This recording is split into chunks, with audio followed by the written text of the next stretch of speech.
കൊരട്ടി വിശുദ്ധ അന്തോണീസിന്റെ ഊട്ടുനേർച്ച തിരുനാളിന് കൊടിയേറി. കൊരട്ടി വിശുദ്ധ അന്തോണീസിന്റെ ഊട്ടുനേർച്ച തിരുനാളിന് വരാപ്പുഴ അതിരൂപത വികാരി ജനറൽ അഭിവന്യ മോൺസിഞ്ഞോൽ മാത്യു കല്ലിങ്കൽ കൊടി ആശീർവദിച്ച് പതാക ഉയർത്തി.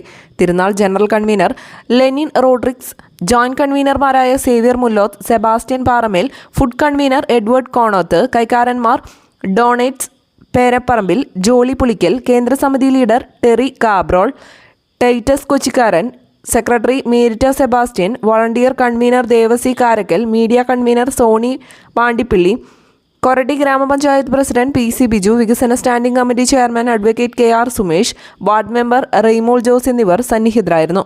1.5 ലക്ഷം പേർക്ക് ഊട്ടുനേർച്ച ഭക്ഷണം ഒരുക്കുന്നത് തൃപ്പൂണിത്തുറ ആനന്ദാണ്. വിപുലമായ ക്രമീകരണങ്ങളാണ് തിരുനാൾ കമ്മിറ്റി കൈക്കൊണ്ടിട്ടുള്ളത്.